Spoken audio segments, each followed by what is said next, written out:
Will Stone telling everybody he was born in a hospital about 10 minutes away from here. Here's a man who could send him straight back. The Duke of Death, Horace, has arrived in Hamilton, and he is looking for a fight with Showtime.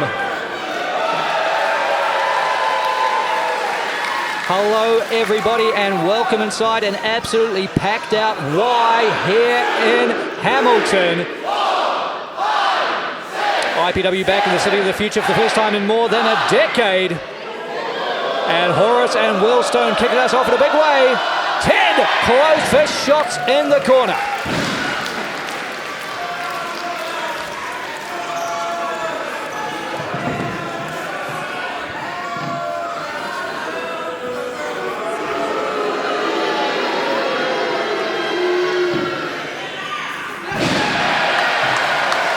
And Horace endearing himself here to all the people in the mighty Waikato. For those of you who may be joining us from overseas, a fierce provincial rivalry when it comes to rugby union. And Will Stone wearing that Blues jersey to antagonise these Waikato Chiefs fans, who are now getting their hands all over Showtime.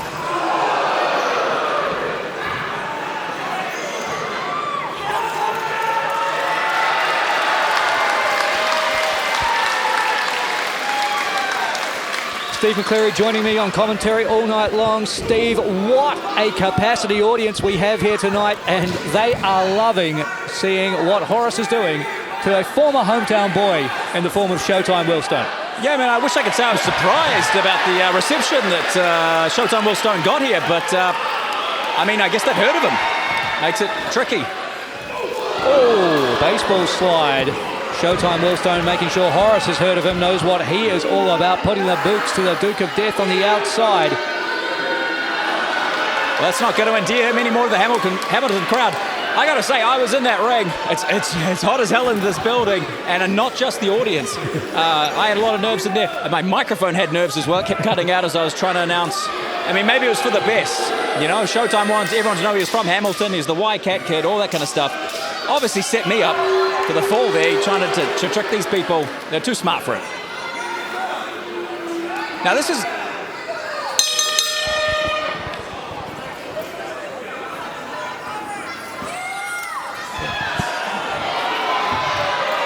Matchup officially underway now after all that brawling around the ringside area. And our referee, Anna Wood, wrestling a kendo stick from Will Stone, who eats a scoop slam for the Duke of Death.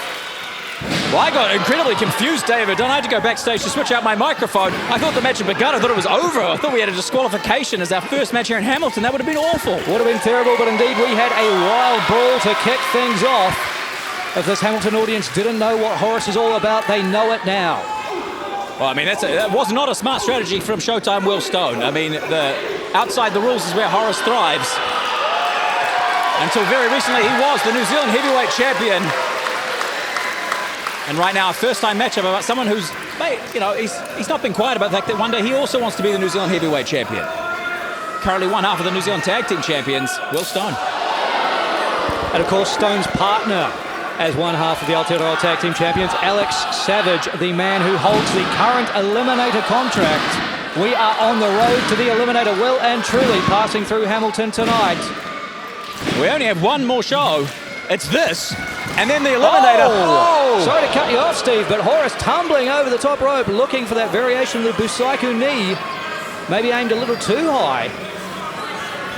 And tumbles all the way to the floor. Now, the Eliminator next month, it is the first ever 30-person Eliminator match. It's normally 20 or 21. It's going to be a huge match. It's also the last chance that Alex Savage has to cash in the Eliminator contract, and he's not here tonight. But the champion, James Shaw, is. He's in our tag team main event. I cannot fathom the logic of Alex Savage.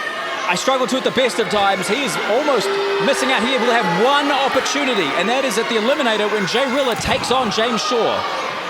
The clock is ticking for Alex Savage in that Eliminator contract. Meanwhile, Will Stone going it alone here tonight. SAS always looking for that numbers advantage, but truly a one-on-one scenario. And Stone with that drive-by kick in the corner, keeping his boot in contact with the face of Horace, trying to wear down the Duke of Death and grind away at his face, trapped between the boot and the unforgiving turnbuckles.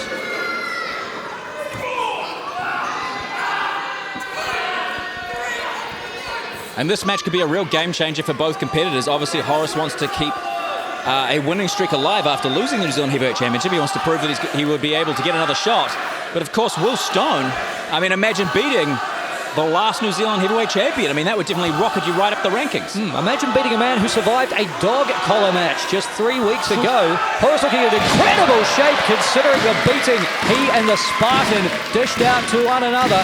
And there is the first of what we can only presume may be 3 Dukes. We knew it, and so did Will Stone, Steve. Slipped off the back, connects with the drop kick.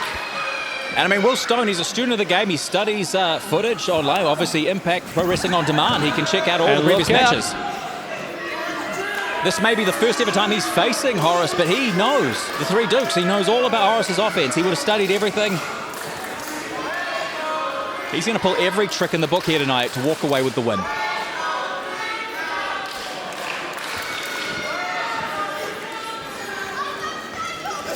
Front face lock from Will Stone, signifying things may be coming to an end. Could be looking for that Stone's throw, and Horace biding his time. Will this be it? Will Stone finally meeting the 3 Dukes.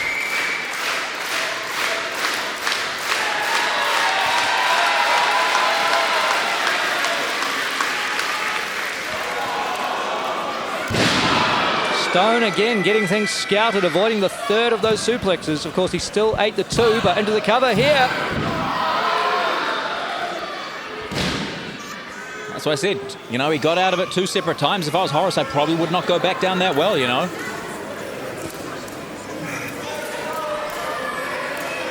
The well being obviously where he keeps all of his moves, if the metaphor wasn't clear. And there's water in the well, but not enough to get back out. I think I've made that clear. Thank you for that explanation. Irish whip now from Horace, dipping into that well. Oh, Jesus! He turned Showtime inside out!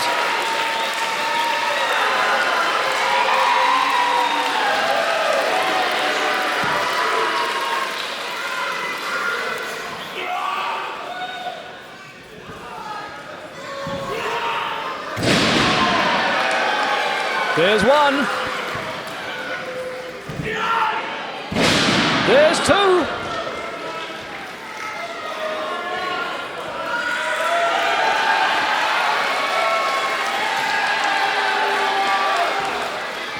Oh, he gets it! 3rd time is the charm.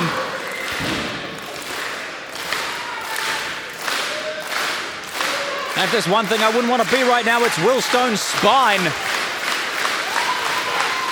Oh, Horace looking for that big shot with the boot, almost a variation of the Stone's throw of his own. Stone looking for the sick kick. Oh, Busaiku knee connects with its target.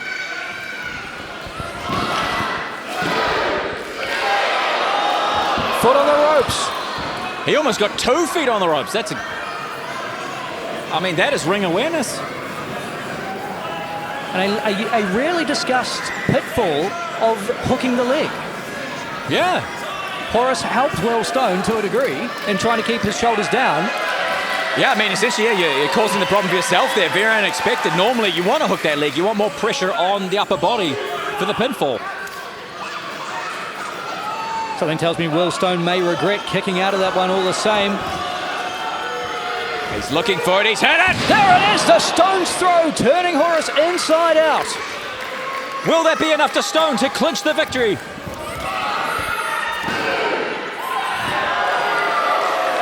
Not quite enough. Stone earning a 2 count on the Duke of Death, but of course he needs a 3. And Horace, one of the most resilient competitors on the IPW roster.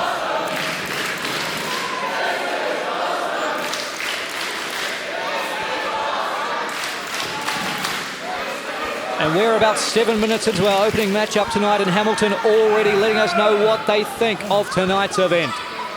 I gotta say, the people here have great taste. And plenty more to come. We thank you for joining us on this, the road to the Eliminator, IPW live in Hamilton, as Will Stone lines up his shot. The Stone's throw couldn't get it done. Will the sick kick be the ticket? Will it be a stepping stone to defeating a former champion? Whoa!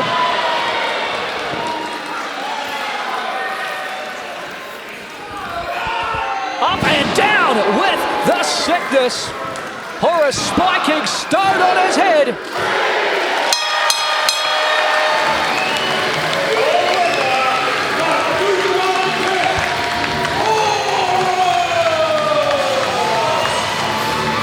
And just like that, the Duke of Death prevails again.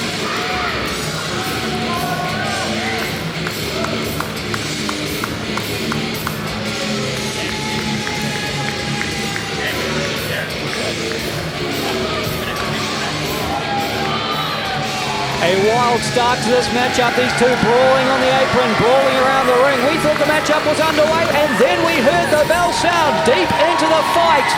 But at the end of it all, Willstone up and down with the sickness. Horace picking up a big win. IPW live in Hamilton.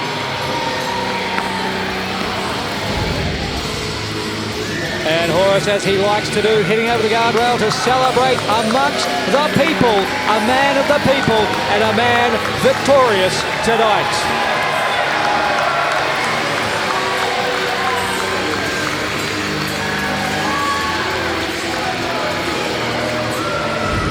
We pivot now from singles action to a matchup in the tag team ranks. Jungle Fury making their IPW debut, taking on the new look and new name, Sigma Collective.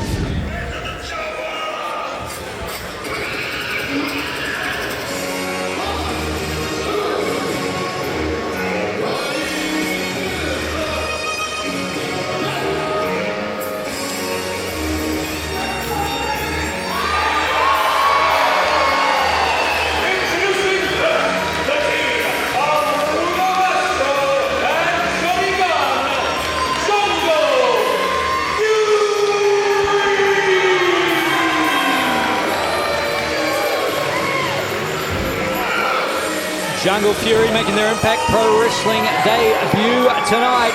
Two men who have formed a bond whilst training at the New Japan New Zealand dojo under the tutelage of the likes of Bad Luck Fale, the Bullet Club founder. Two of his star pupils making their way out to the ring tonight. Here, IPW live in Hamilton and Jungle Fury live in IPW, looking to show this Impact Pro Wrestling audience what the Tamashi attendees already know. Jungle Fury are all heart and they are ready to make their mark on the tag team ranks.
Steve McClary being put to work tonight, going to have to take care of that very heavy coat of Perfect Peter Parr, who awaits his tag team partner, the other half of the Sigma Collective.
The absolute indignity, them having separate entrances. With how long both of those, the intros to their songs, it's like, I got a job to do, mate. Like, Time's ticking. Sigma Collective making everybody wait on it. A lot of ego in those teams. yeah. But a great reaction for Jungle Fury. It's my first time seeing them in action. David Dunn, do you have a little bit of history about these guys? Jungle Fury have been making their mark in New Japan Tamashi. They have shown that they are strong style. They have fighting spirit, and tonight they are ready to showcase it in front of this massive crowd here in the heart of the Waikato. But of course, two massive egos standing across the ring from them. Now, Steve, I'm not so sure on my hierarchy, so correct me if I'm wrong. To be an alpha is good, but Sigma is superior to that. Is it? I mean, I've been struggling with this for quite a long time now. All I know is that when they see me on the street, they keep saying, apparently I'm better than them. They just keep saying beta, beta, beta, beta. Well, complimentary. Yeah, I mean, they're complimenting me. I don't understand. Maybe they're nice guys after all. Maybe. I mean, stranger things may have happened. Nevertheless, focusing on the action in the ring, that is Johnny Gunn representing Jungle Fury with a tight side headlock on perfect Peter Parr. And his tag team partner outside the ring, Bruno Astro, who I stood next to earlier today when I met him. Very confused. He looked almost exactly like me, just one minor difference, and that he is a very athletic man. Yeah, that's all I'll say about that. And now it's Bruno Astro, the legal man for the Jungle Fury side. This time opting for a wrist lock to try and control perfect Peter Parr. And they do have to contend with the general size of perfect Peter Parr. He's always kind of got that height advantage.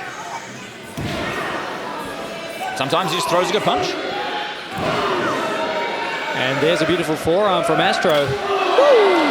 And a knife edge chop finds its mark. That wasn't a butter knife, Joe. That was a steak knife chop right there. And Bruno Astro, a man who looks like he's consumed a steak or two in his time, absolutely shredded. You don't need to rub it in. We're both beautiful beards, bald heads. Just again, one of us very athletic. We don't need to talk about which one it is. This crowd is fantastic here in Hamilton. I'm having such a great time. Oh! And I mean, perfect Peter Parr, he'll be having the best time ever if he can scratch up a victory here.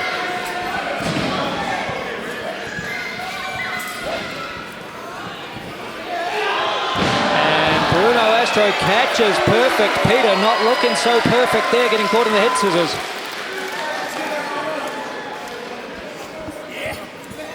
Yeah, I mean, I have to wonder sometimes when someone calls themselves perfect. I mean, does that mean that you just can't make any mistakes? I mean, that's kind of impossible. We watch him, he gets hit. Well, he certainly capitalised on that, what I'm sure Jack Maximum is arguing was a mistake, into the cover. Because Maximum would have never intentionally thrown a knee to the kidneys of Bruno Astro when he was the illegal man, I'm sure. I mean, he's a graduate of the Alpha Academy of Auckland, was that? No, that's something else. The Alpha University of Testosterone, I do believe. Right, okay, sorry, they all have such similar names, grifting away, poor saps.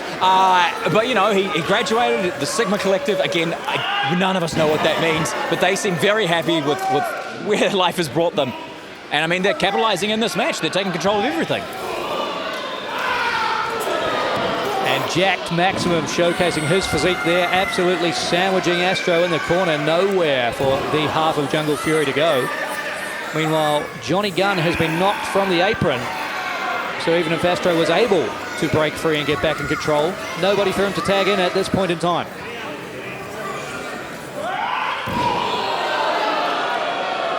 Looked like a little misdirection there from Jack Maximum. Looked like he was going for overhand chop and then right to the breadbasket.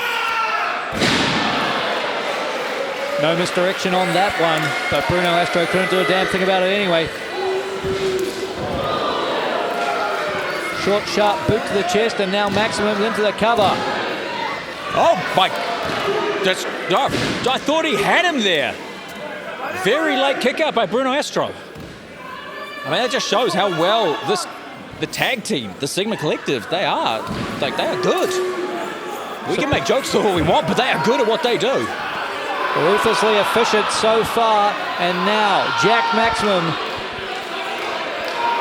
really getting the most out of that 5 count from our senior official Conan Wood.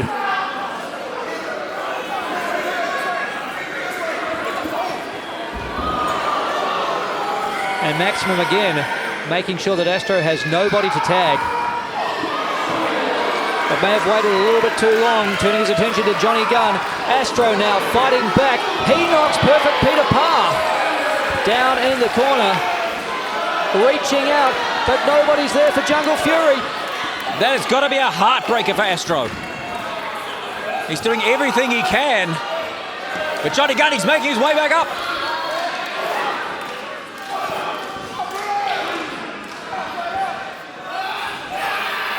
Fingertips away, Bruno Astro.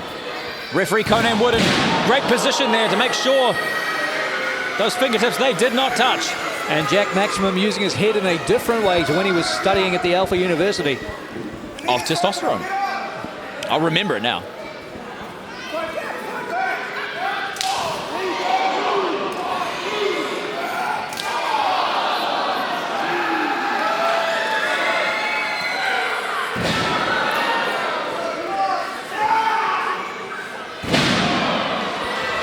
Big impact off that scoop slam. Maximum with another stop to the midsection makes the tag to Perfect Peter Parr. And again, the Sigma Collective. Oh! Well, he could have him here. It's 2. As close as they come on the 2 count off that shotgun drop kick. Bruno Astro's going to give me a heart attack over here. Like, each time I'm like, oh my God, like Sigma Collective's got the victory and he just kicks out. Where does he find the heart?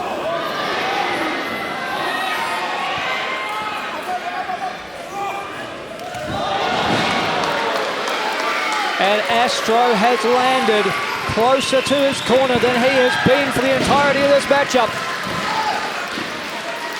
Perfect Peter Parr is rocked by that enziguri. This is the moment that Astro needs. Can he crawl out? Can he extend the hand? Can he make contact with Johnny Gunn? He's got him! Here comes the gun! Little payback there for Maximum. What a roll!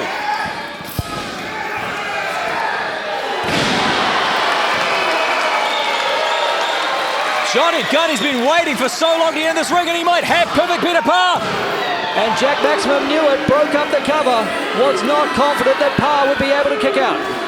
But now, Parr able to kick here, putting the boots to Johnny Gunn. Maximum joining in on the fray. Conan Wood trying to regain some control.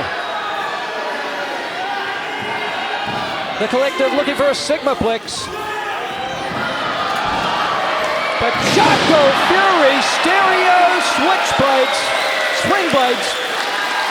Sometimes a team will choose a name and it's not correct, it's not quite right. But for this team, look at the fury they are displaying here tonight. Incredible. Beautiful tandem offense. Johnny Gunn now into the cover. Earning himself a 2 count and makes the tag back to Bruno Astro. Things looking mighty different than how they were at the start of this contest. Jungle Fury in control. The Sigma Collective in trouble.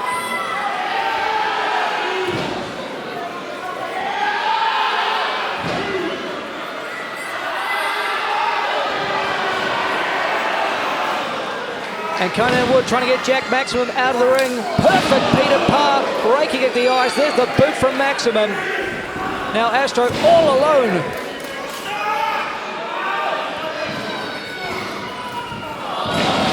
What a combination. Big boot into the sidewalk slam. That was incredible, and that could be it.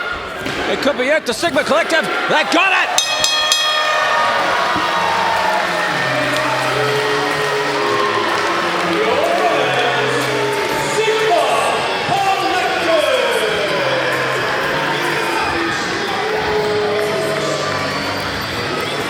Sigma Collective stealing one here in Hamilton.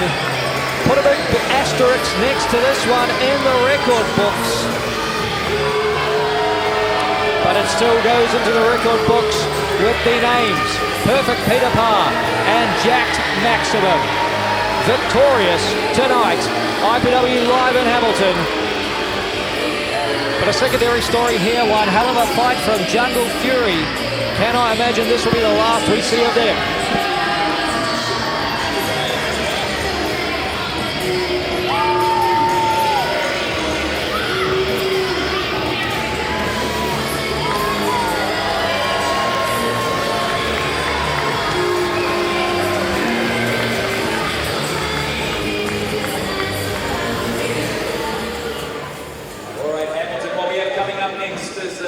Between one of the up-and-coming rookies here in IPW versus a very disturbing individual. The following is a singles match scheduled for one fall. With a 20-minute time limit.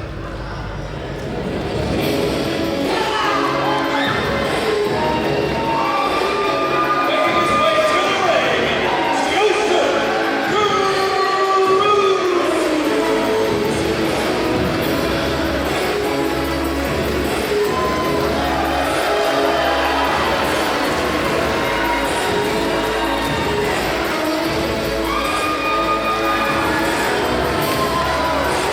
2025 may be the breakout year for Joseph Cruz, a tenacious young man who wouldn't say no and earned himself an IPW contract at the end of the year 2024.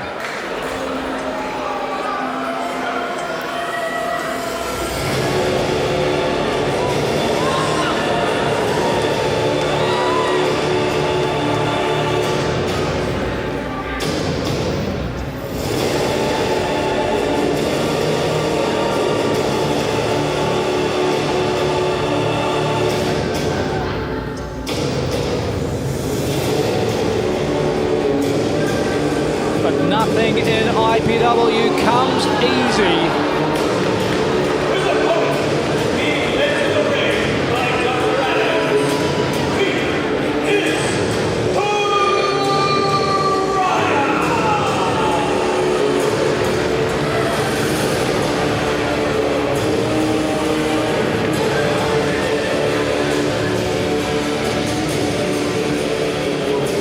David Dunn, what the hell is Pariah?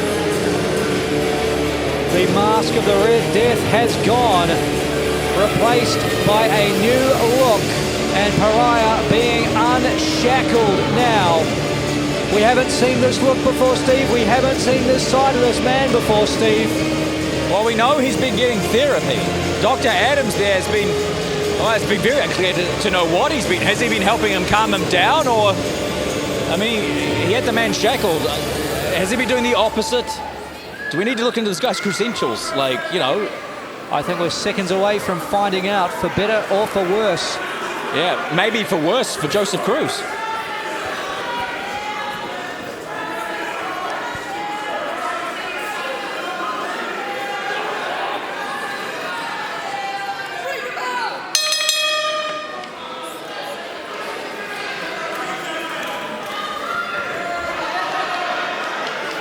Pariah hasn't moved. He's moving now, Steve. Well, Dr. Adams told him something. He whispered in his ear, and now he's choking Joseph Cruz. He's choking him.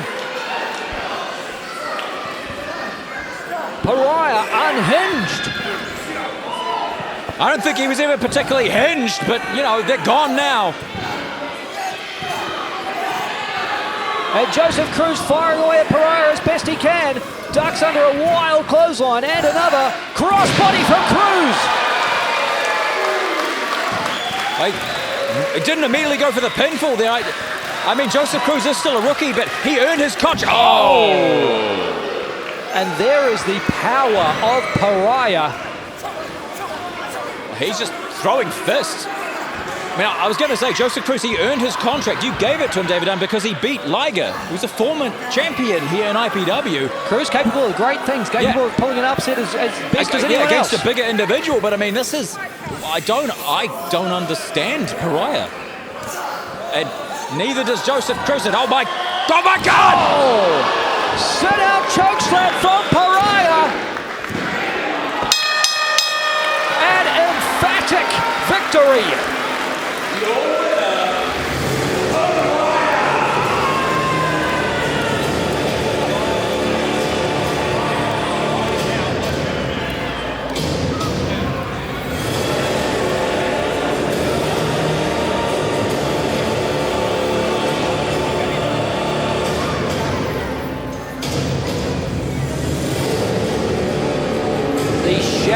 now returning. Pariah has been unleashed, accomplished his task.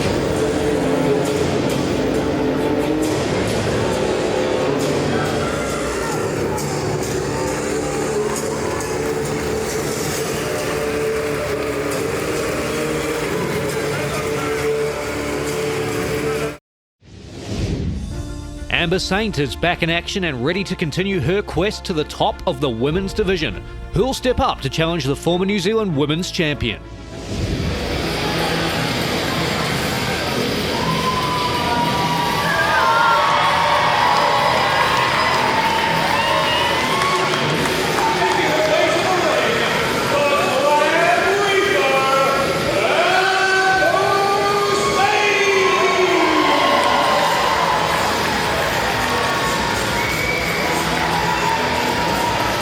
Amber Saint back in action here in Hamilton, a former New Zealand women's champion.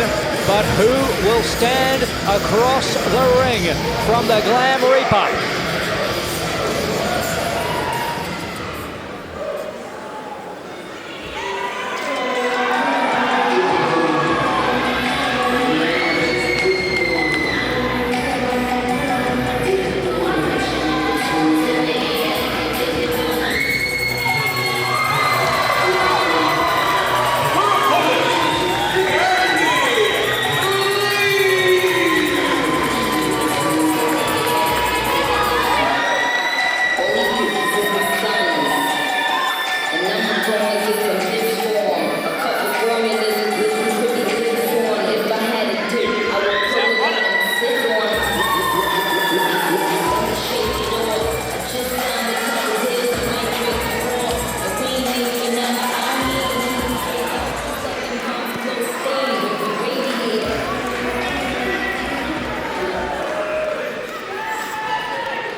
A call of welcome back for Candy Lee, who returns to IPW here tonight. Two former New Zealand women's champions, one-on-one, live in Hamilton. And this is what you get when you come to IPW Live.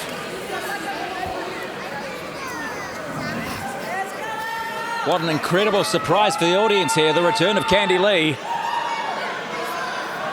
A different attitude, one might say, about Candy Lee. She's never made a referee do that before.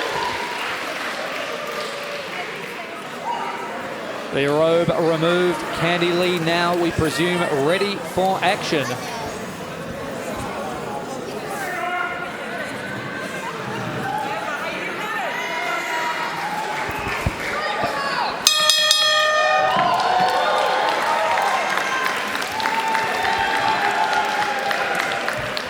And a cheer goes up. Two former New Zealand women's champions locking up in the middle of the ring. A definitive win here for either woman could rocket them to the top of the rankings. Of course, Megan Kate, part of Khan Capital, the five-time and current New Zealand women's champion. You've got to believe she'll be keeping her eye on the results coming out of this one as Saint and Lee do battle live in Hamilton. That Khan Capital, they're a bunch of crafty individuals. Megan Kate not defending her championship unless she feels that everybody has earned their right to make that. It's all about the big money matches for Khan Capital.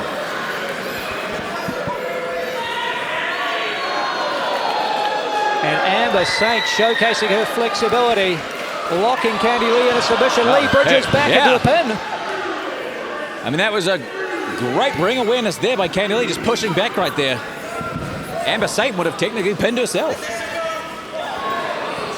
Thankfully, Saint able to break the hold, and now Candy Lee sends Saint off the ropes. Amber with a modification of a chop block, trying to take out the leg and ground Candy Lee. Take away a lot of Lee's power in that way if she's lying on the mat. Yeah, like I always say, everyone's the same height on the ground.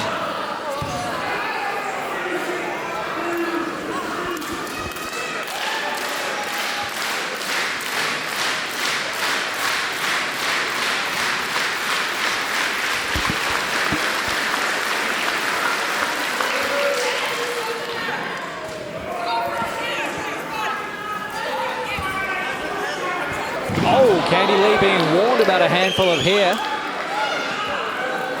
Didn't particularly seem to care about it.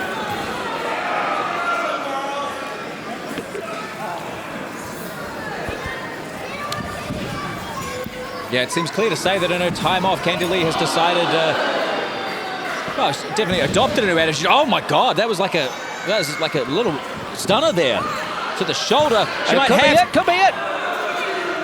That's two. Oh, that's a very close call there by the referee.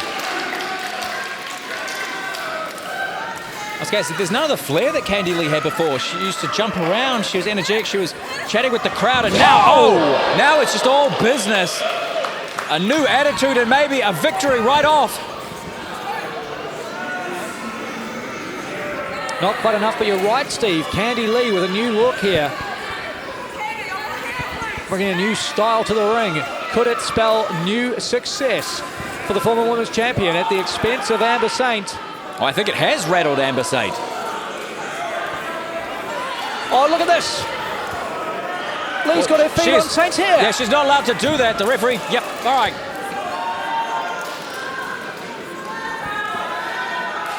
Obviously, refereeing is an incredibly difficult job. We don't want to act like we're armchair quarterbacking this thing right here, but I mean, wrestlers will take any advantage they can inside that ring. I just never expected to see that from Candy Lee. No, I mean, Candy Lee being one of the most popular competitors in IPW history.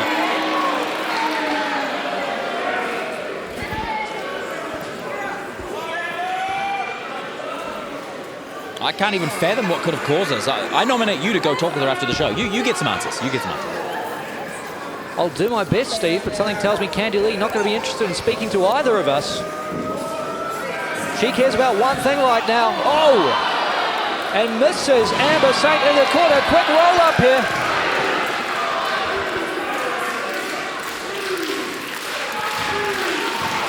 But again, Candy Lee going back to the hair. Successful takedown. Scores herself a 2 count. I mean, Candy Lee's a multiple-time New Zealand Women's Champion. She doesn't need to grab the hair.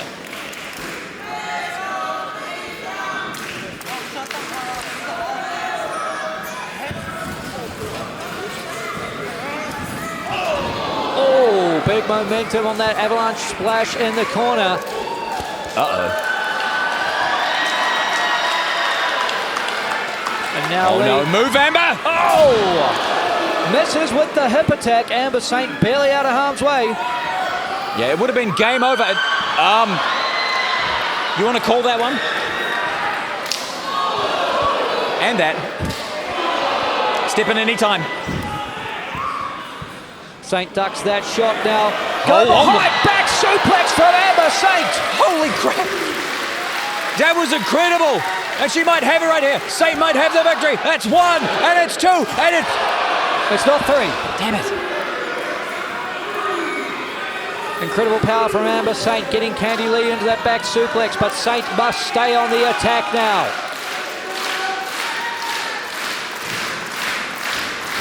The crowd rallying behind Saint.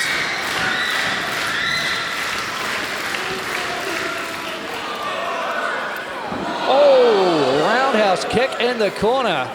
Candy Lee finds her target. Struggling to power Amber Saint up to the top turnbuckle. This is a bad spot for Saint to be in.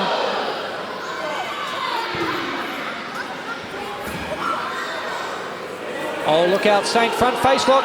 Out of the corner, tornado DDT! Phenomenal maneuver! I'm shocked here, Saint not going for the pinfall. Oh, look at this, Steve. Saint looking to lock something in. Flipping through. Candy Lee tied up in that execution. And she's tapping!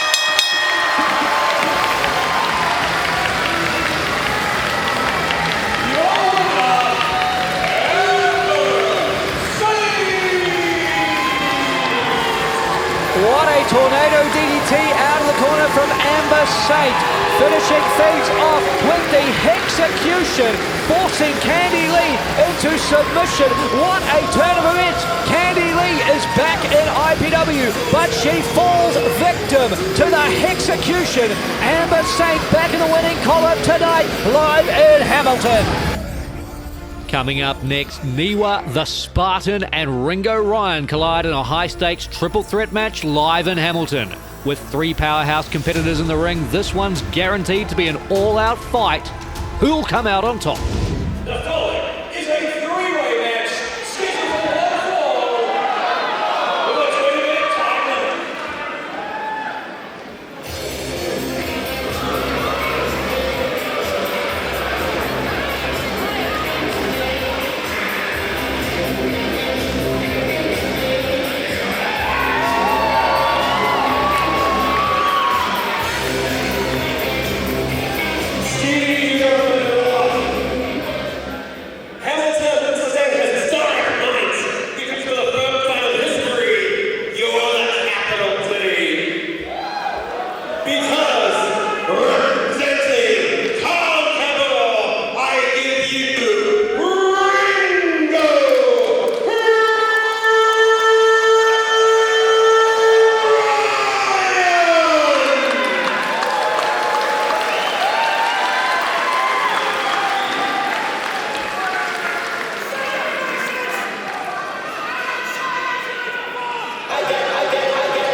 Last time we saw Spartan, he was covered in his own blood, a dog collar and chain strapped to his neck, and he was being dropped on his head with a burning hammer, courtesy of Horus. Finally, the vicious and violent feud between Spartan and the Duke of Death is behind both men, and live in Hamilton, Spartan attempts to start his next chapter tonight. Three-way action, Ringo Ryan, the Spartan, and the Savage.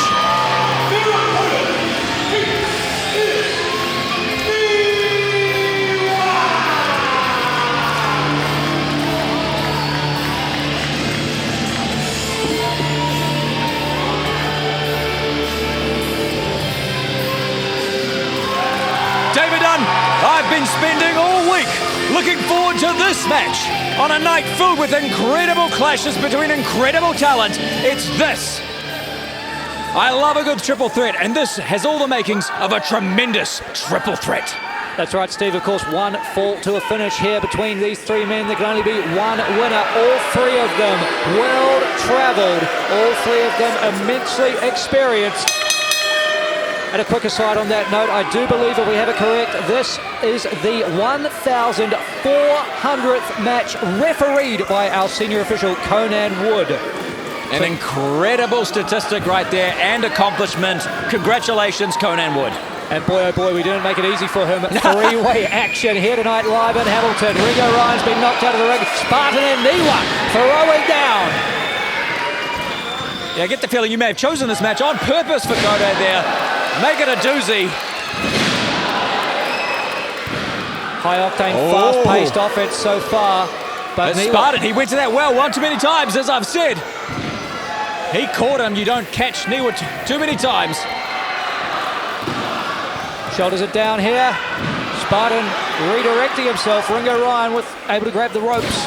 It was an incredible transition, like the wherewithal by Spartan, but unfortunately just too close to the corner. Of course, let's not discount the influence of superstar Troy Daniels on the outside in the current Capital corner. Shoulders down. Oh my, wow. Reversal here. Spartan reverses again. Ringo Ryan's just watching, biding his time.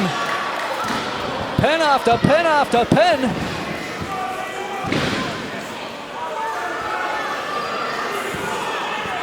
I mean, Ringo has to be careful. Off the top to try and break up this series of pins time and time again. I thought Ringo may have been waiting for the opportunity to do an, real high-fly maneuver or something like that, which wouldn't be part of his normal repertoire. I think he was actually just getting the best viewpoint. If he thought something was actually going to be a 3 count. And I mean, it's paid off. And now Ryan's attempting a pinfall here.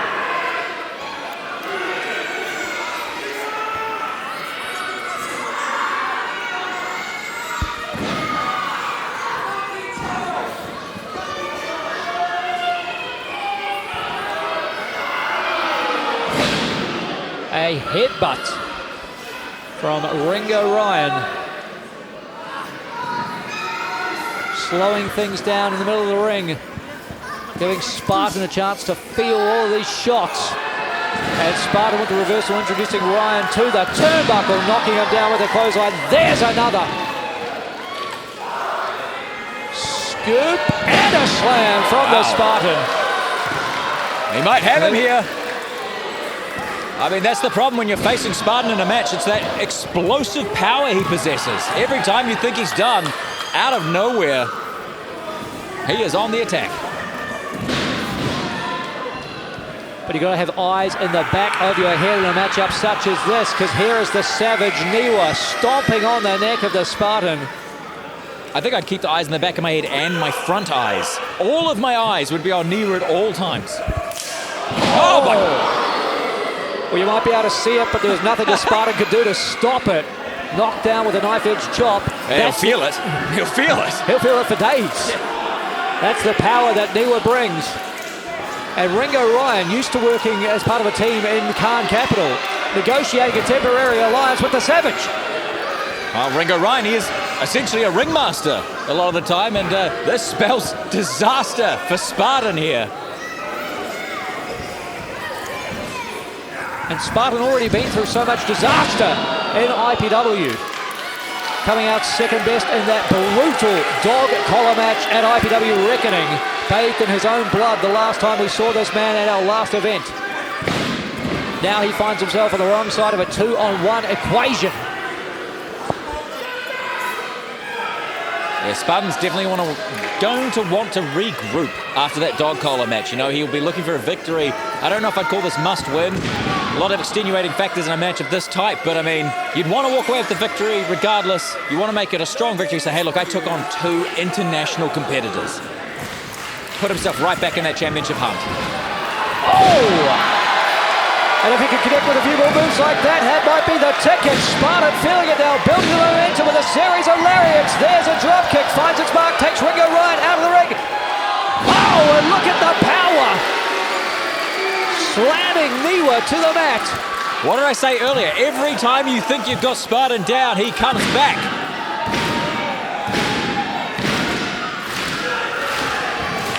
Oh, thinking about a spear, collides with the ring post. And a Samoan drop from Niwa, drills the Spartan. One fall to the finish, only one man can win. Ringo Ryan bringing it into that temporary alliance between himself and the Savage. Niwa's not going to stand by for this. Well, this is part of the thrill of the triple threat. At some point, 2 competitors will always go like, you know what, maybe we can team up. And this is how the inevitable conclusion. Incredible powerbomb! And superstar Troy Daniels putting the foot of Ringo Ryan on the bottom rope. Unfortunately, the referee can only call it as he sees it. Spartan spear takes down Niwa. What the hell? Daniels on the outside, dragging Conan Wood out of the ring. That is rings. I felt that spear. There was no way Niwa was kicking out, okay? And Daniels didn't do that to save Niwa. He did it to keep Ringo Ryan in the matchup, but now he's going to pay the price. Good. One punch from the Spartan. Oh no, but that could have been, that was just the distraction that Ringo Ryan needed. Oh! Tombstone pile driver.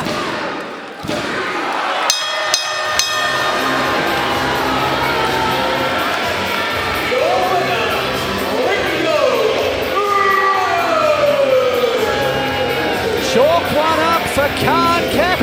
Ringo Ryan walking into Hamilton for the first time in his career and walking out with the win. Conan Wood puts through his paces in this, his 1400th match. Congratulations, Conan Wood, on an incredible refereeing career, which will continue long after tonight. But in that frantic triple threat, when he was dragged from the ring, it was Ringo Ryan who could capitalize on the chaos. And Khan Capital stands tall once again.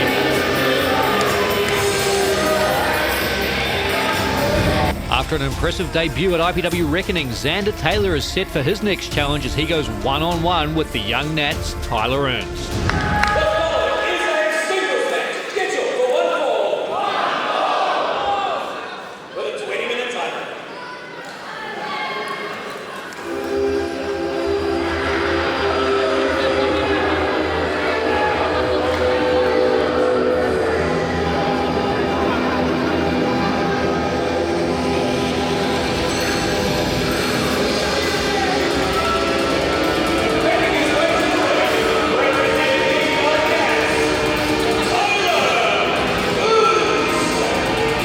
Representing but not accompanied by the young Nats, Tyler Ernst going it alone here tonight as Sir Mr. Burns and James Shaw remain in the locker room going over the final preparations before their monstrous main event.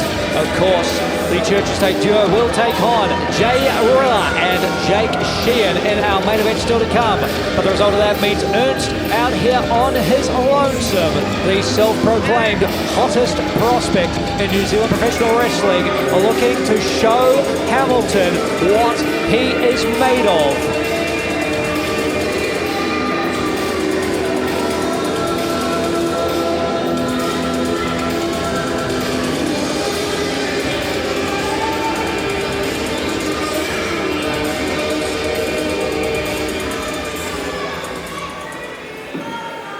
Referee Conan Wood making his way to the ring for match 1401.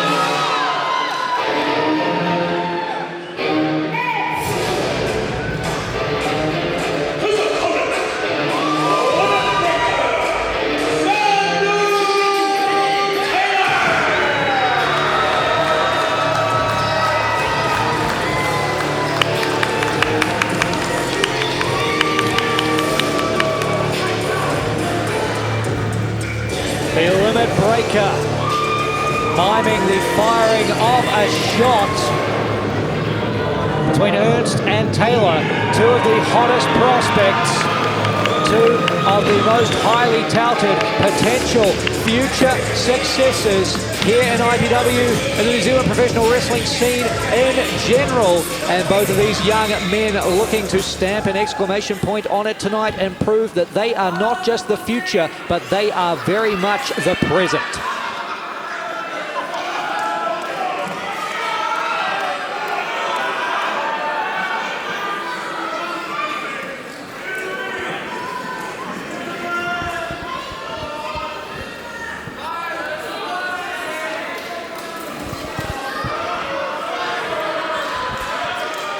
Tyler Ernst spending his time jaw-jacking with the crowd. It could be nerves, and I wouldn't blame him. We saw the debut of Xander Taylor at IPW in Auckland last month. He is a destructive force. Brutally effective as Xander Taylor, and of course Tyler Ernst used to being able to jaw-jack with the likes of James Shaw, Sir Mr. Burns, Kurt the Person McPherson, Tane Tukaha. The list goes on for the Church and State side. They're not here tonight. They're out in the locker room. They're preparing for our main event. Ernst out here truly alone for the first time in his IPW career. Well, this is a great proving ground then for Tyler Ernst. He could make a name for himself right here in front of this incredible crowd here in Hamilton. Absolutely, neither of these young men letting the nerves get to them, but they must be feeling the butterflies in their stomach. A massive opportunity for a statement victory in front of one of the largest live audiences to witness IPW.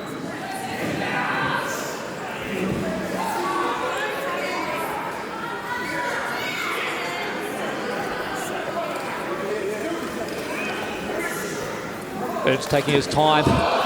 and not offering a clean break in the corner, slapping the face of the limit breaker. Well, Tyler Ernst has learnt a lot of dirty tricks from Sir Mr. Burns and the rest of the young Nats. Time will tell whether that was a good decision to make here, a wise decision against someone like the limit breaker.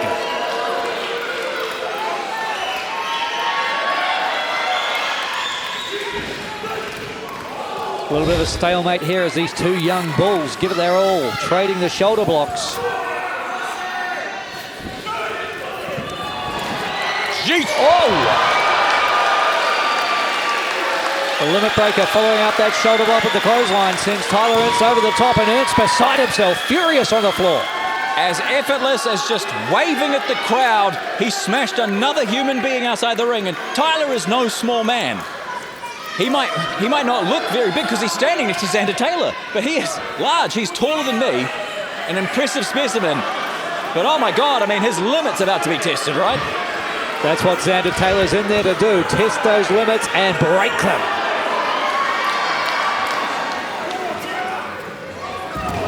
And Ernst, ever aware of where he is in the ring, using that top rope to his advantage, quickly sliding back in and firing away with some shots to the head and the midsection. When Taylor blocks high, Ernst goes low. Taylor with the reversal of the Irish whip. Ernst hits the corner hard. And again a shot to the breadbasket. This time a knee from Tyler Ernst.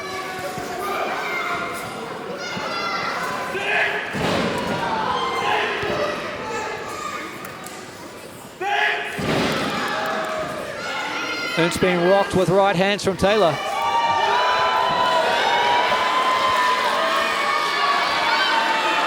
Trying to fight free from the fireman's carry. Tyler Ernst slips off the back after those elbows to the side of the head, and a chop block taking out the left knee. That could do incredible damage. And that's the strategy you'll see in a lot of matches where someone smaller is taking on a big man, is that chop block, like knock down the legs, take away the height advantage. It's interesting. Tyler Ernst is having to put in this strategy. I mean, that's again, he usually uses his own size, you know, to his advantage. He's having to use tricks a smaller man would have to use. I'm getting tongue-tied here. Both of these men finding out a lot about themselves here tonight.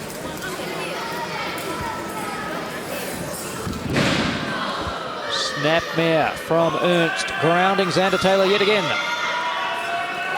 That might very well be the story of this match. You know, Xander's called the limit breaker. I think both men are going to have to test their limits in this one.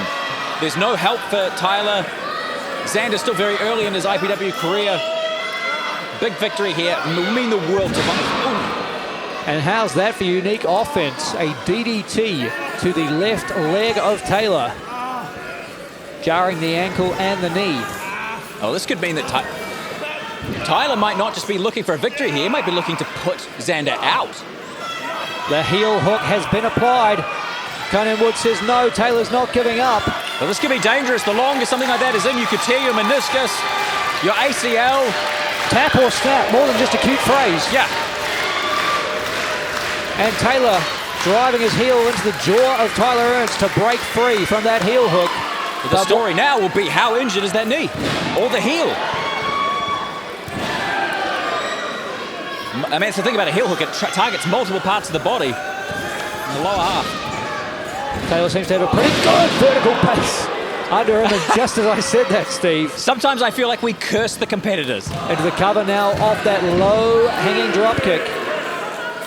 And of course, Tyler there was grabbing the leg, hooking the pin. A very smart maneuver there. Hold on to the damaged leg. Ernst has matured in the ring at a record pace under the tutelage of the likes of Sir Mr. Burns and the New Zealand heavyweight champion James Shaw. There's no doubt about it. There is no better learning tree on this planet than church and state.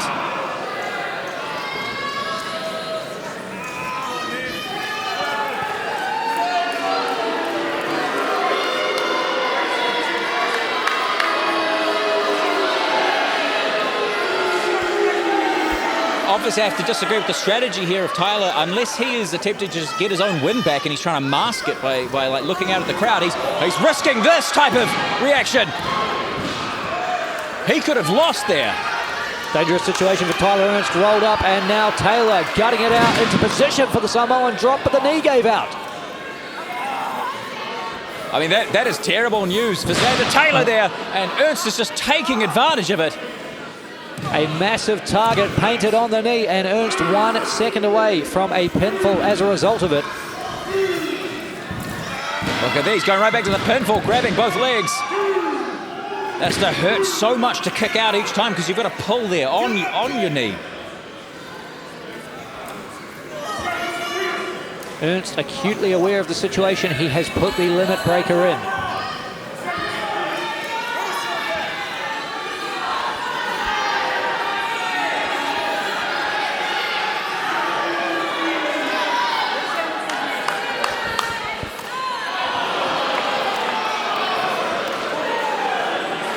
Not considered a foreign object because Ernst wore it to the ring. Yeah. But that glove slap to the face really stretching the rules. And he has awoken to fire, and Xander Taylor has Tyler Ernst. Yeah. Limit breaker with one shot, backs Ernst into the corner. There's a back elbow. That leg has to be in tremendous pain, but I mean, you get glove slapped. This is what's going to happen. Oh my God. Ernst turned upside down in the corner, staggers back out, but again, the leg of Xander Taylor. Now, it didn't just give way, he fell onto the knee, but he pivots! A last burst of adrenaline from Taylor, powering Ernst into the scoop slam. But is it enough, David? Is it enough for Xander Taylor to take advantage here? Taylor has to fight through the pain. Hamilton rallying behind him. I don't think Ernst knows where he is. Oh no, not again. This is... Tyler Ernst just that bit too heavy, that bit too strong, that bit too much of a challenge in the Samoan drop position when Taylor has a weakened knee. I think Taylor might have to change his strategy there. Whoa! Ernst changing his strategy there, leaping high with the drop kick, connecting to the point of the jaw. I mean, that's what you got to do when all your previous strategy isn't working. Break it up. Give them something they don't expect. Like this. I've never seen Tyler Ernst fly off the top rope if that's what he's intending. Ernst, a big man, not all that often that he voluntarily leaves his feet.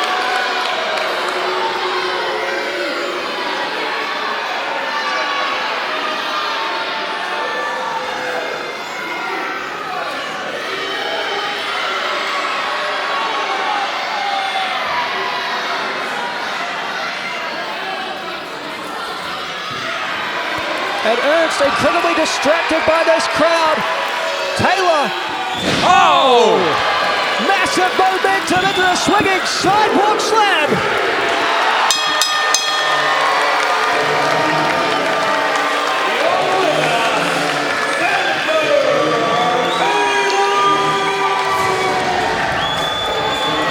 At times, it looked as though it may be impossible for Xander Taylor to get some feeling back in that left leg.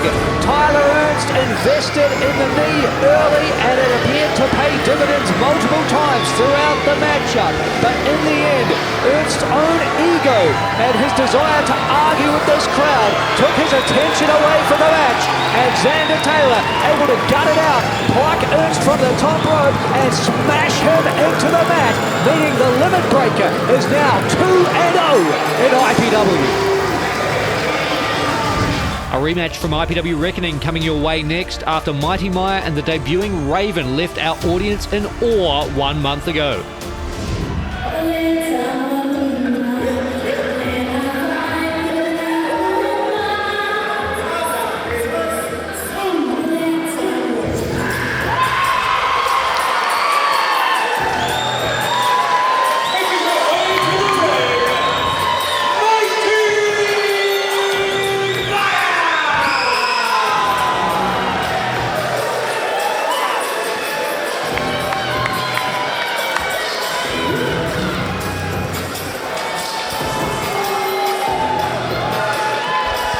As Mighty Maya makes her way to the ring, I'd just like to mention I now have possession of Tyler Ernst's glove that he slaps Anna Taylor with. I'm going to see if it has anything. If it's loaded, it's got any special powers.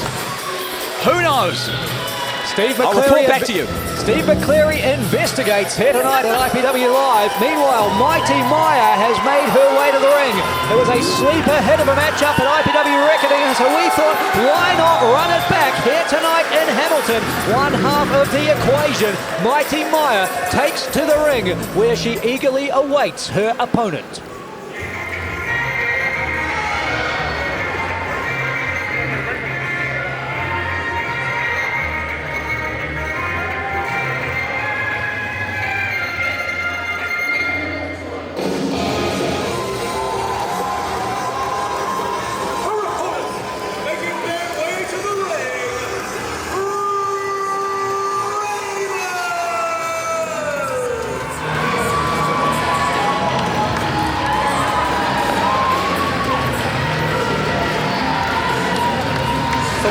Weeks ago, Raven made their IPW debut and has been the talk of the town ever since. Tonight, Steve, we run it back one more time. Raven and Maya, Chapter 2, live in Hamilton. What an absolute treat for this capacity crowd here in Hamilton. I can't wait to see if Raven can pull out the victory this time, or if Mighty Maya will walk away with the W again.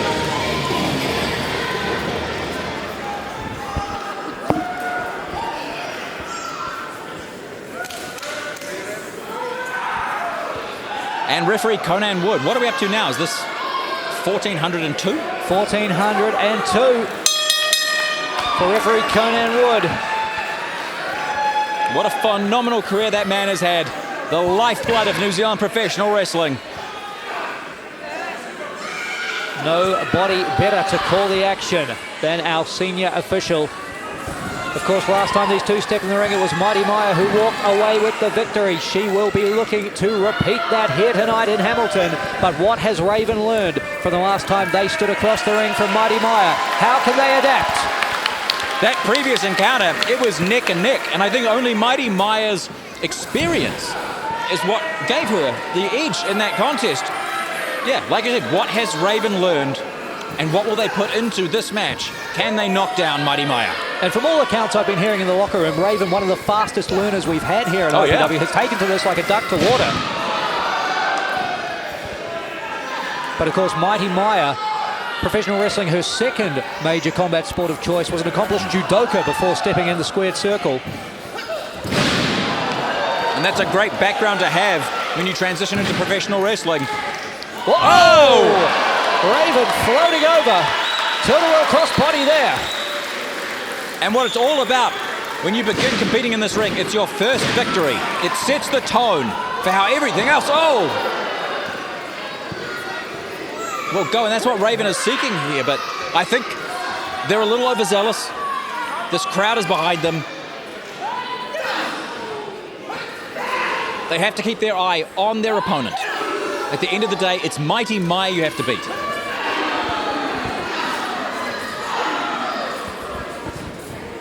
And this may be the way to do it. Forearm shots backing Mighty Maya into the corner. Maya with the reversal of the Irish whip. There's a splash in the corner, though.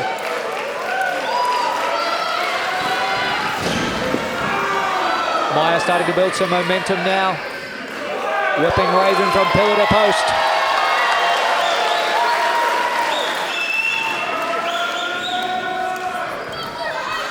Oh, belly-to-belly slam from Maya. Into the cover, Raven kicking out at a count of 1.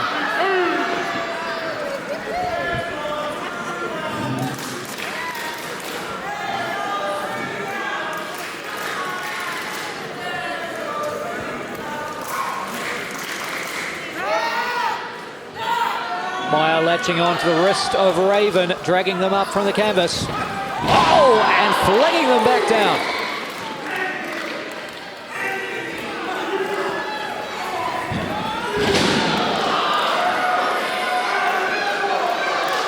The misdirection here from Maya. Raven unable to get a handle on things.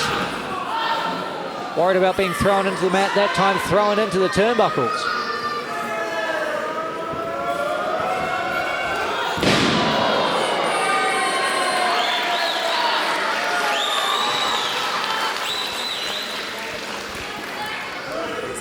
And now Meyer thinking about a cross arm breaker.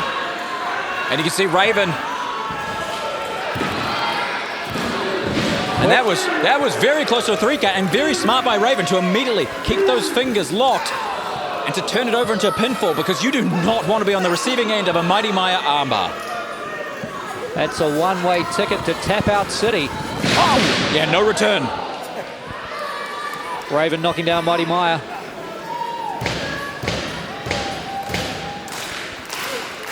This crowd is electric. They have been on fire all night. The action has been hot as well.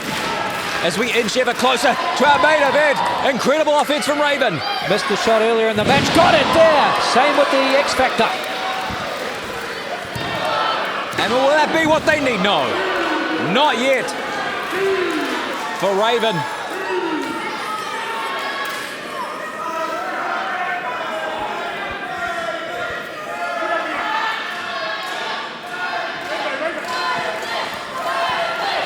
And look at the power of Raven on display. Emphatic power slam into the cover. I am impressed that Mighty Meyer still has the lung capacity to kick out so strong after that slam.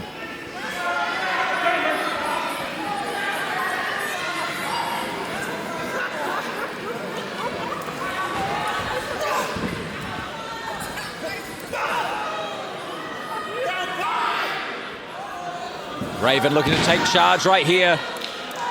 I think Meyer might be blocking it.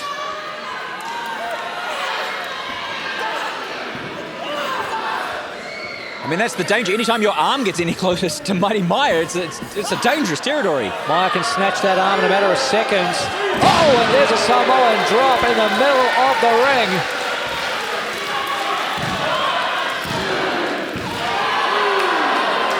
Two count. Even Conan Wood looks surprised. Yeah. Well, that is showing the heart of Raven. But can they come back this deep into the match? Oh! I mean, I think good night after that one. That's 1, it's 2, it is 3.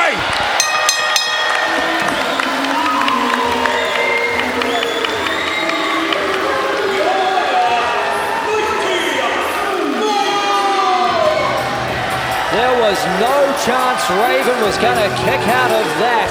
A modification of a brainbuster, and Mighty Meyer picking up another win over Raven here in IPW. But Meyer very impressed with the level of competition that her opponent brought to the ring. Not victorious tonight, but the future sure is bright for Raven.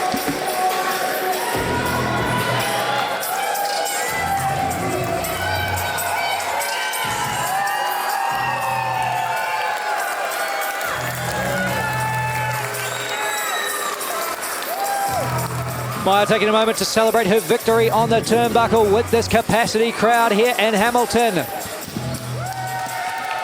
They've seen some incredible action all night long and they've been very appreciative, but something tells me they are about to come unglued, because coming up next, we have arrived at our main event. Tag team action as Church and State take on the unlikely duo of Jake Sheehan and the Great Ape here in Jay Rilla's hometown. It's about to get hot in Hamilton. Are you ready for your main event?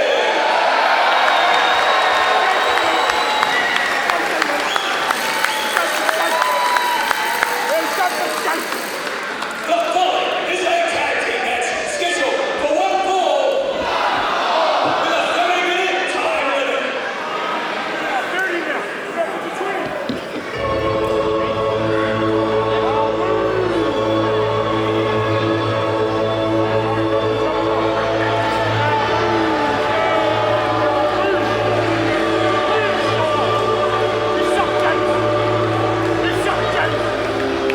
James Shaw, front and center for the Church and State side. The reigning IPW New Zealand heavyweight champion, knows that his next major defense of that championship will be against the Great Ape. A tag team preview of that massive main event at the Eliminator coming your way here in Hamilton. Shaw and Burns, accompanied to the ring by Tyler Ernst, ready to throw down in hostile territory.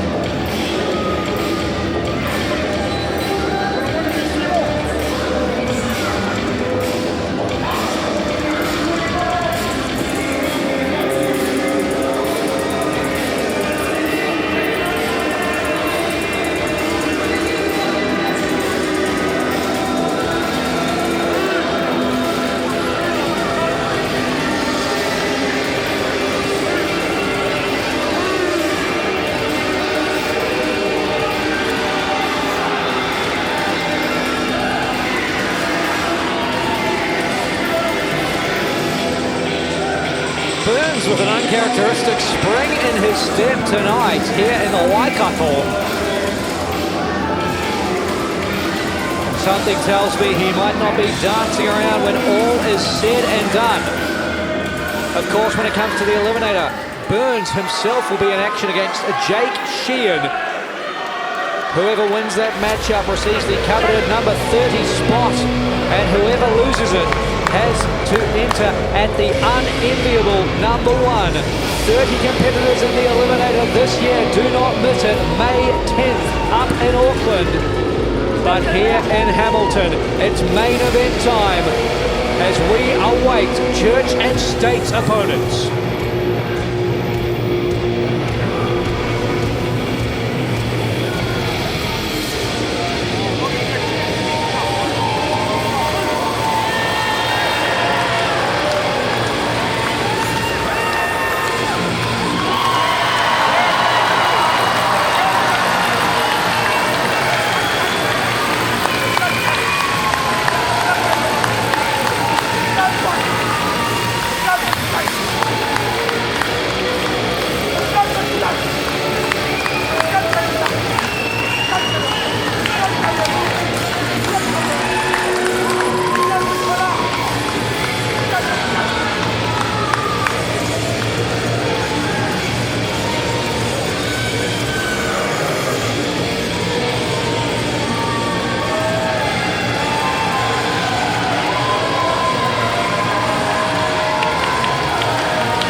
Ladies and gentlemen, this is your main event of the evening.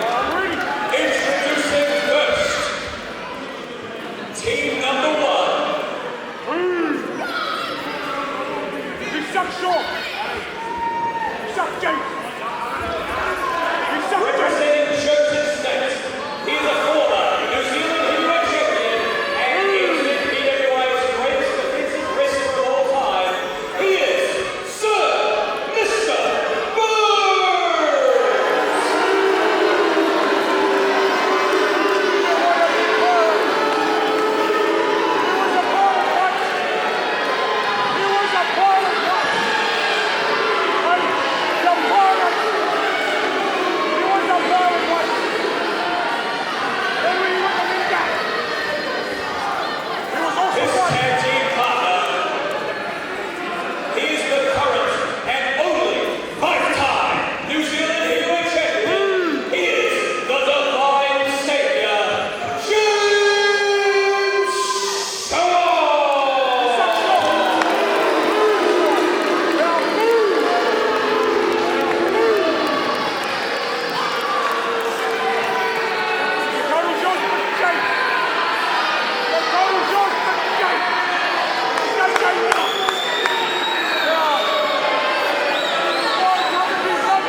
here we go.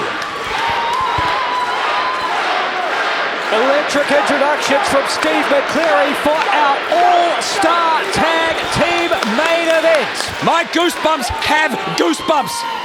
My adrenaline is flowing. I can only imagine what it means for Jay Rilla right now to be in front of his friends and family here in Hamilton. And at such a pivotal time in Jay Rilla's career, the Warner Cup holder, the next stop for Jay Rilla, a match for the New Zealand Heavyweight Championship against James Shaw. It all comes to a head at the Eliminator. And tonight, for the first time, these two get a chance to get their hands on one another in a preview of what is to come. Yeah, what will it show us? What will this match show us about how James Shaw is preparing for Jay Rilla? Is it possible to prepare for Jay Rilla? It is all about momentum here tonight. Whoever walks away with the victory will have momentum for their title match at the Eliminator.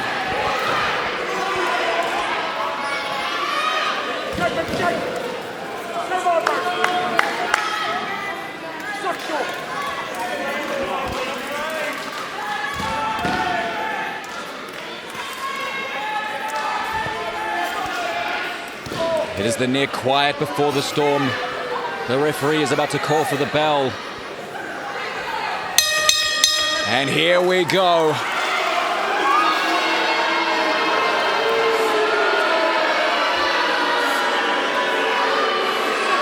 This is actually the first time we're seeing James Shaw in an IPW ring since he won the championship after his father used bolt cutters on a steel cage. He slipped out of the ring while Horace and Spartan were fighting. If you can call it a victory, he certainly does. First ever 5-time men's heavyweight champion here in New Zealand. And he disappeared at our last show. That's right, James Shaw opting to head down south to our friends at IPW, and Jake Sheehan making him pay for it here. Sheehan and Shaw renewing what was an intense rivalry of their own. These are two men who have stood across the ring from each other numerous times, but never quite like this. Part of our all-star tag team main event, and Sheehan lighting up the New Zealand heavyweight champion.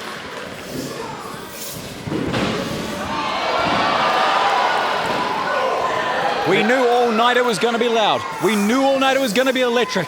Nothing compares to being here right now and experiencing all of this live. Absolutely incredible.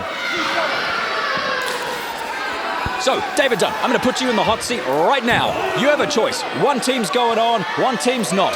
Who do you have taking the victory here tonight? When we talk about experience, you cannot look past the Church and State side. They are as accomplished as singles wrestlers and as tag team competitors as it comes. But there is an intangible, there is something deeply exciting and fascinating into the cover. Here goes Jake Sheehan about this union between Jake Sheehan and Jay Rilla. Of course, Jake Sheehan, no stranger to tag team warfare. Taking down Mr. Burns here, Sheehan, the mastermind behind Control, run rampant over IPW for a number of years, was the longest reigning New Zealand heavyweight champion and spiked Mr. Burns on that twisting suplex. And then you add the intangible from the moment that Jay Rilla burst on the scene. And might I remind you, Steve, that was during the Eliminator 2023. We have seen 2 years of the Great Ape running roughshod. Nobody has been able to answer the question of what it takes to put this man down. You actually mentioned something in the middle of that. Oh, Jake Sheehan took a nasty tumble there. You mentioned something I hadn't even thought about. You talked about Sheehan's history with Control and you go for the pinfall. His history with Control, he knows how to work with the team. I hadn't even thought about what he may have actually taught Jay Rilla. And isn't that a scary consideration? It's terrifying. It's terrifying for Church and State. They must have had many council meetings about this. Jay Rilla has been like a runaway freight train, and now with Jake Sheehan potentially offering some counsel. A deeply scary prospect, and you've got to believe that Church and State have thought about that, and the strategy here is not even let Jay Rilla into the matchup. Yeah, I think this is one of the first times Jay Rilla's been in a tag team match. I mean, that would be, I think, every human being with a brain strategy. Don't let him in the match. First time he's been in a tag team matchup, but not the first time he's faced multiple opponents. Yes, I mean, last month he faced 3 separate people in a gauntlet to retain that Warner Cup. That Warner Cup is what allows Jay Rilla to face the champion. He put it on the line in a gauntlet. I mean, he's a confident man. He's an unstoppable man. But Jake Sheehan has proven himself to be mortal, and Church and State may be the ones to exploit any weakness they can find here. Of course, Sir Mr. Burns, as of late, has taken a real issue with Sheehan. These two will meet one-on-one at the Eliminator. That makes me happy. I'm very good to see them clash one-on-one in a ring after so many months of back and forth between them. I'd love to say that I suggested it was Jake Sheehan who put out the challenge, and I couldn't help but make it official. Yeah, I mean, it's an easy one, right? Like, I do realize, I think I let you get away with it. Who are you picking in this match? You did a very good job of explaining why both teams are incredible. Look, if we were odds makers, it's silly to argue against Church and State, but I think I'm going to do it. Of course, the X factor remains, can Jay Rilla make it into the matchup? Because right now, we're coming up on 5 minutes since we sounded the bell, and Jake Sheehan has been all alone. Burns has been legal, Shaw has been legal multiple times throughout this matchup. And Shaw just stopped Sheehan there from making the tag. But Sheehan lands on his feet, avoiding a powerbomb, knocking Burns down on the apron. Hitting anything that moves right now is Sheehan. And he's going to have to if he's going to make it to that corner. You know, sometimes I like to play devil's advocate and you know, just take the opposite viewpoint to you because, you know, like, you know, let's make it more fun. But honestly, I got to say, it's simple for me. If Jay Rilla legally enters this match, it is done. It is done. Oh! James Shaw running interference. Shaw couldn't hear me, right? He couldn't hear what I just said. No. Okay. It's much too loud in here for anyone to hear. Good. I'm sure someone's out there saying good. Oh man, that was precision from Shaw there. That knee just cutting Sheehan off. He had no clue that was coming. He could have got him in the temple. His equilibrium could be shattered right now. But Shaw knew exactly where he and his opponents were in that ring. James Shaw, a master strategist, a real ring general, and that's why he's a 5-time champion. I mean, of course, no small part to the Bolt Cutters and his father, but that was the situation in the steel cage at Night Before Christmas. Shaw was aware what was happening with his opponents. They weren't aware what he was doing. He was able to slip out the back and steal that record-setting 5th New Zealand Heavyweight Championship reign. Quick tags now between the Church and State side. Really, the game plan is clear. Isolate Jake Sheehan. Wear him down. Because we know Sheehan's got a gas tank on him, Steve. He can... Oh, yeah. I've watched him compete past 45 minutes, like many times. Times you think any normal competitor, they'd be out. We've seen him as part of the ultimate match. That grueling 30-minute Ironman. One of the most incredible matches in New Zealand wrestling there. That Ironman match with the last 10 minutes becomes no disqualification. It can be chaotic.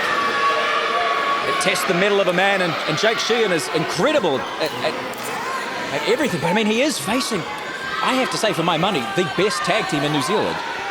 You know, and best can mean a lot of things, but when you talk about someone with the precision, like the submission specialist supreme, Sir Mr. Burns, and the 5-time champion, I mean... And while we were singing their praises, Church and State just slipped up. Jake Sheehan countering the suplex. Hamilton coming alive. I said earlier, sometimes it feels like we curse the wrestlers, but I mean, I'm not mad at myself right now. If it's giving Sheehan the... Oh, no. Tyler Ernst, what have you done? Tyler Ernst with a genius play there, Steve. Offering himself up as a human sacrifice, distracting Jay Rilla, taking him out of the corner. That could have been Jake Sheehan's one moment to make the tag. And you can't actually blame Jay Rilla. This is his first instance of dealing with Church and State. Like, it's not normal to have people outside the ring flooding around causing you problems. Oh. It's very natural to go, hey, this guy got in my face. I want to do something about this. And this is what they're exploiting. Mr. Burns now looking to exploit the left arm of Jake Sheehan. Of course, we've seen Burns in action before. He favours that Luxon lock. May look for a submission if he finds himself as a legal man yet again, but now the tag has been made to James Shaw, the New Zealand heavyweight champion. And for all we've talked about Shaw cutting corners, for Shaw missing our last event, Shaw can go in the ring, there is no doubt about it.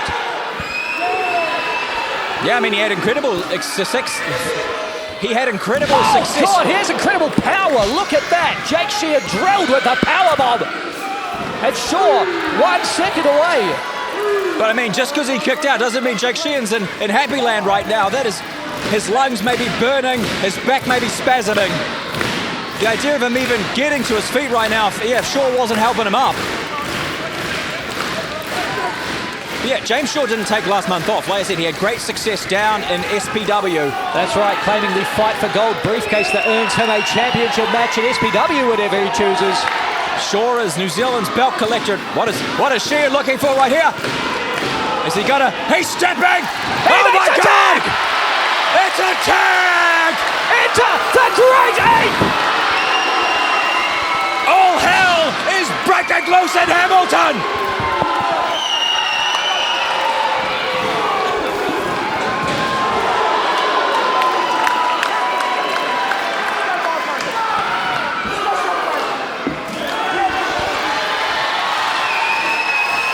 The Great Ape is powering up. Destination devastation! Like a runaway freight train, flattening Churchill State in the corner. Shaw's begging him. It doesn't work. The Divine Light not going to save you now. What can save you?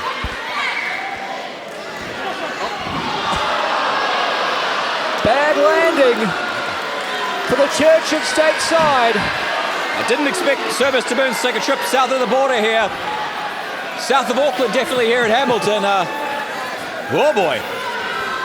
Oh my God. It's the champ versus the contender. He slammed him like it was nothing. Monumental power on display from the Great Ape.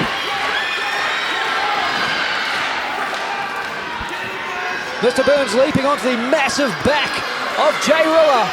My God, I know Burns wears gear that looks like diapers, but he looks like a baby compared to the Great Ape. My God. Uh-oh. Oh, God. With minimal effort, Jay Rilla disposes of Sir Mr. Burns, and Tyler Ernst leaping in again, a human shield, desperate to save his boss from devastation. Well, he gave him a little kiss on the forehead.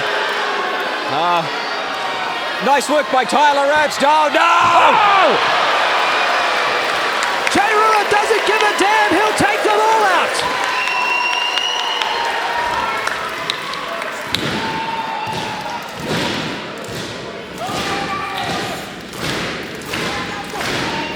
The feet are stamping. The anticipation is building. Sir Mr. Burns doesn't know where he is. James Shaw quickly dragging his partner out of harm's way, and now Churchill State waving this one off. Wait, no, they can't, David Dunn, they can't do this. You're not going to let them just leave, are you? Well, that looks like that's play number 1 in the playbook. Keep your eye on Jake Sheehan. Oh my God, he's flying! Sheehan hurtling through the skies, wipes out all three.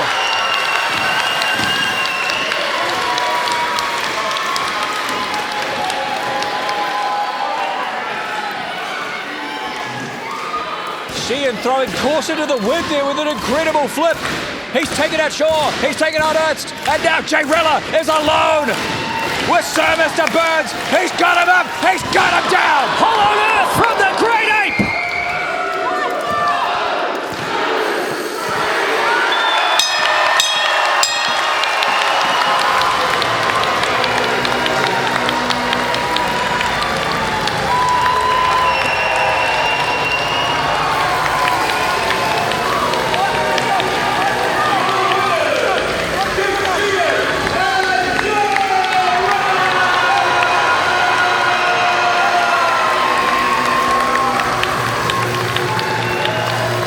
For the better part of 2 years now, we have been asking the question, can anyone stop Jay Rilla?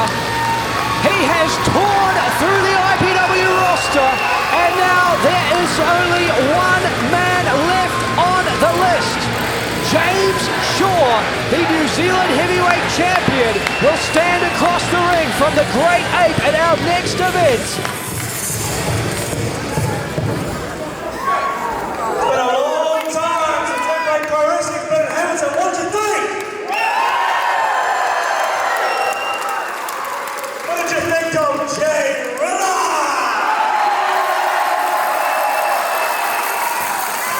Truth be told, this event tonight wouldn't have happened without this man right here. So give him another round of applause.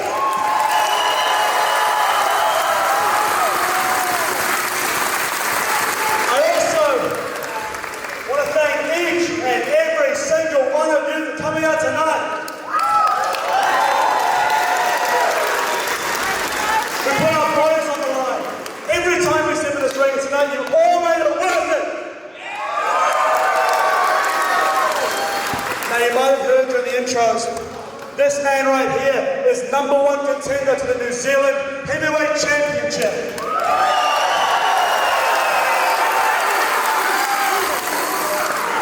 And as a former champion, I can tell you without a shadow of a doubt, this man has absolutely worked his ass off and he deserves to be on top of the mountain.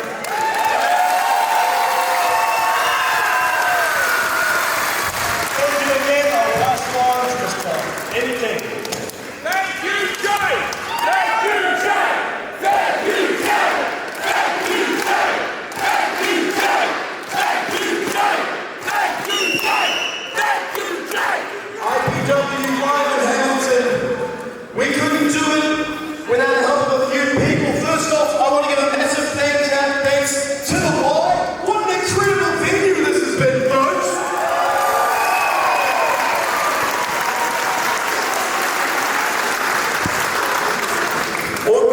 My Cato sound and lighting, doesn't this look incredible, folks? Massive thanks to them. And for all the advertising sponsorship, White Cato Media Works, massive shout out, thank you so much to them as well.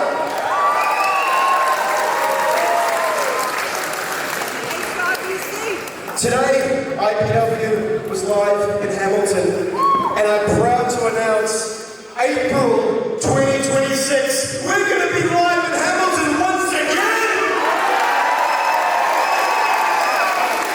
We're coming back, and when we come back, Jay Miller will be the New Zealand Heavyweight Champion.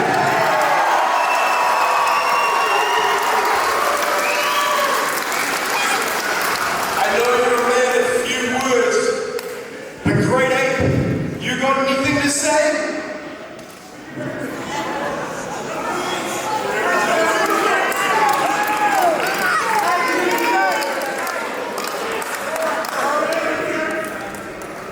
These guys have basically said it, but thank you all for coming out tonight and supporting us. Thank you for coming out and supporting me. Shout out to my family who are sitting in the second row. My sister flew from Perth to be here tonight and for tomorrow for a special night for us. But from the bottom of my heart, thank you for coming out and being here tonight. And James Shaw, that belt will be mine.